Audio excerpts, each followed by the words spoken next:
Hey Psych2Goers, welcome back to our channel.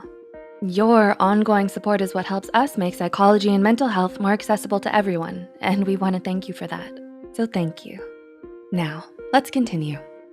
Have you ever sent someone a text that you thought sounded fine, only for them to come back at you later and say that you were being rude to them?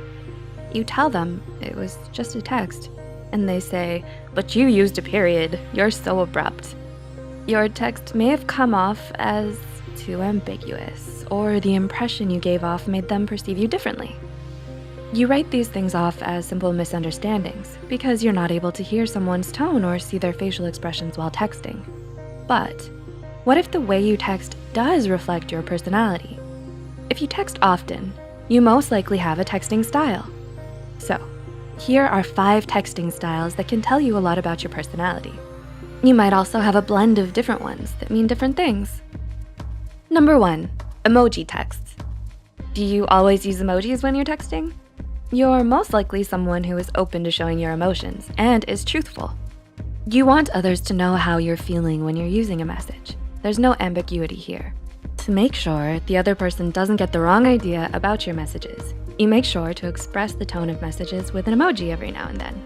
According to a study from researchers Amanda N. Gesselman, Vivian P. Ta, and Justin R. Garcia, emojis can be often used as effective signals in modern social communication. Their research suggests that emoji use may provide a reasonable proxy for expressing affection and may provide a useful aid in self-disclosure and building intimacy.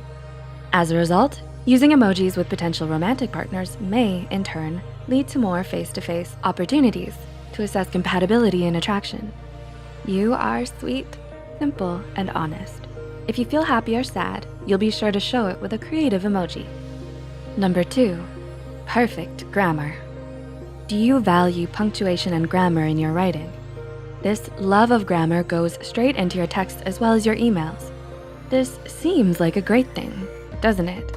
But in texting, people seem to think otherwise. Several studies have found that simply placing a period at the end of sentences in texts can make you come across as untrustworthy to others. A 2016 study from Binghamton University found that texts that ended with a period were rated as less sincere than those that did not. A follow-up study conducted in 2018 from the same researchers showed that one-word texts with periods were understood as more negative than responses without. With this texting style, you are most likely thoughtful and analytical. You generally don't text often and prefer to have conversations face-to-face. You are an excellent thinker and are rooted in logic more often than quick impulse emotions. This all can be the reason why you pay attention to the little details and always make sure to end your sentences with a period. Number 3, you quickly send multiple short texts or textisms. Do you scatter your thoughts into several texts? Do you simply text a thought as soon as it comes to mind? If you're someone with this kind of texting personality, you're most likely an energetic person. You probably have many friends and are wildly popular, so texting is easy for you. Your messages might be quick with textisms and abbreviations. Textisms are a form of casual language used in texts identified by abbreviations, emoticons, letter or number homophones, and more. While others who don't share a similar texting personality as you might find this as illiterate or lazy texts, that is often not the case.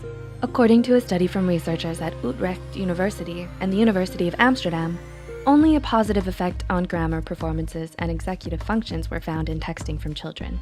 Not only may textisms improve children's abilities in written language, as has been attested in previous work, it may also enhance their grammar abilities in spoken language, as the present study has shown. This clearly refutes the suggestion that the use of textisms may lead to language deterioration, so go ahead and text away. If you're often the type to send quick, short texts with plenty of textisms, it may even improve your grammar. Number 4, paragraph texts. Are your texts lengthy and thoughtful? You're the type of person who understands the importance of context. You're thoughtful and generally have a lot to say. Similar to someone who texts with perfect grammar, you are detail-oriented and enjoy deep conversations.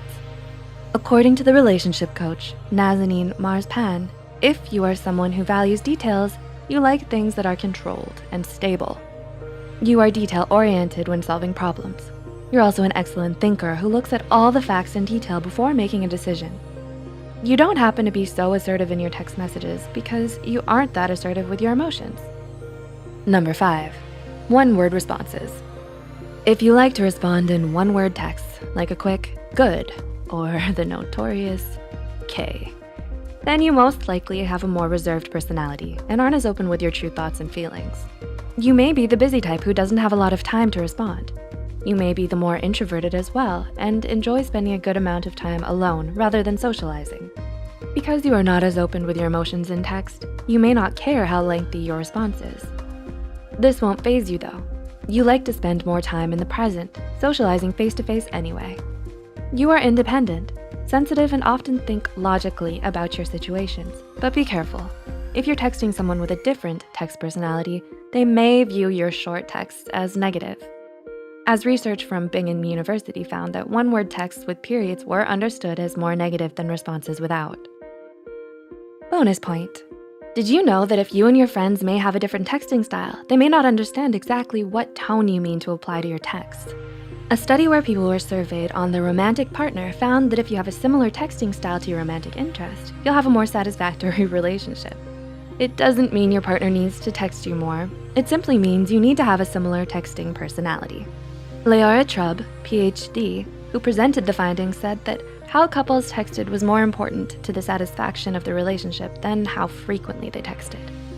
Did you relate to any of these texting personalities? Which texting personality are you? Are you a blend of different texting styles? It's important to note that everyone has different ways of texting in different situations. Everyone texts their colleagues in a different style from their family, and their family differently than their friends. If you ever think someone may have left you an ambiguous or rude text, it's better to just ask them in person what they meant or what they were feeling. Please like and share this video if it helped you, and you think it could help someone else too. The studies and references used are listed in the description below. Don't forget to hit the subscribe button and notification bell icon for more Psych2Go videos. Thank you so much for watching, and we'll see you next time.